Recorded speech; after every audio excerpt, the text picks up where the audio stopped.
Hello everyone, ಈ video ಒಳಗೆ pi is equals to 180 degree ಯಾಕಾಗುತ್ತೆ? Let's understand this. This is your radius. Same length of the ರೇಡಿಯಸ್ದು arc ತೆಗೆದ್ರೆ ಇದು ಎಲ್ಲಿ ಆ್ಯಂಗಲ್ ಫಾರ್ಮ್ ಆಗುತ್ತಾ? ಅದೇ ಥರ ಈ ರೇಡಿಯಸ್ದು ಆರ್ ಲೆಂತ್ದು ಆರ್ಕ್ನು ಒಂದು ಆ್ಯಂಗಲ್ ಫಾರ್ಮ್ ಮಾಡುತ್ತಾ? ಸೊ ಇದೇ ಥರ ಈ ಸರ್ಕಲ್ ಒಳಗೆ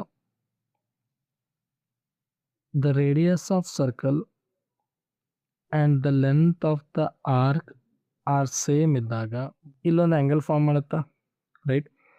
ಈ ಮೂರೂ ಆ್ಯಂಗಲ್ಸ್ ತೀಟಾ ತೀಟಾ ತೀಟಾ ಇಲ್ಲೇನು ತೀಟಾ ಇರ್ತಾವು, ಸೊ ಇವೆಲ್ಲ ಆ್ಯಂಗಲ್ಸ್ ಏನಾಗಿರ್ತಾವೆ? ಈಕ್ವಲ್ ಆಗಿರ್ತಾವೆ.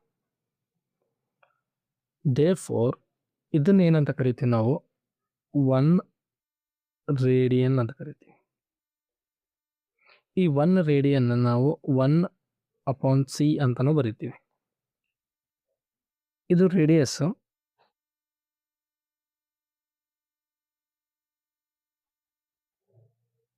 ಇದು ಆರ್ಕ್ ರೇಡಿಯಸ್ ಎಷ್ಟೈತಿ, ಆರ್ಕ್ದ ಲೆಂತ್ನು ಅಷ್ಟೇ ಐತಿ.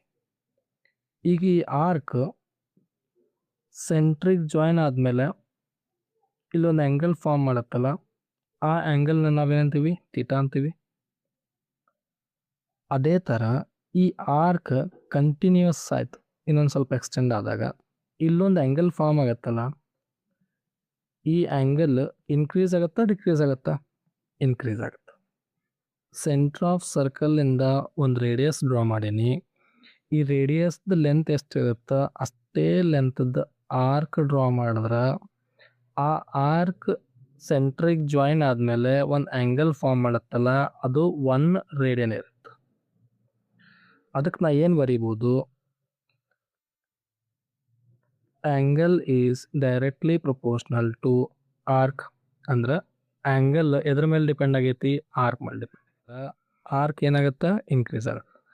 ಆ್ಯಂಗಲ್ ಡಿಕ್ರೀಸ್ ಮಾಡಿದ್ರೆ ಆರ್ಕ್ನು ಡಿಕ್ರೀಸ್ ಆಗುತ್ತೆ. Therefore angle is directly proportional to arc. Angle is equals to K into arc ಅಂತ ಬರಿಬೋದು. K is a constant. Here angle ಏನೈತಿ? 1 ರೇಡಿಯನ್ ಐತಿ. 1 radian is equals to arc, length of the arc is r. Let us name it as equation number 1.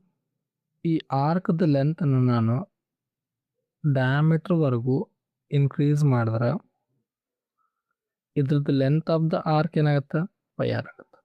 Because the circumference of the semi circle is pi R. As you all know, circumference of a circle is 2 pi R. ಅದ್ರದ್ದು half ಏನಾಗುತ್ತೆ? Pi R ಆಗುತ್ತೆ. ಈಗ ಇಲ್ಲೊಂದು angle form ಆಗುತ್ತಲ್ಲ, ಇಲ್ಲೇನು angle form ಆಗೈತಿ ಅದೇನಾಗತ್ತೆ? 180 degree ಆಗುತ್ತೆ. ನಾವು the angle is 180 degree which is equals to K into pi R. From here equation number 2 divided by 1 ಮಾಡಿದ್ರೆ ಏನು ಬರುತ್ತೆ ನೋಡ್ರಿ?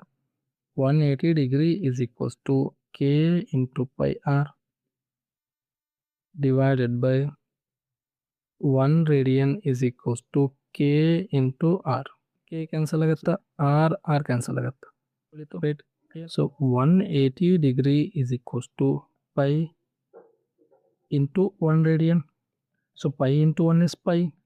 So we can write 180 degree is equals to pi radian. ಇದನ್ನು ನಾವು pi ಅಂತಾನೂ ಕರಿತೀವಿ.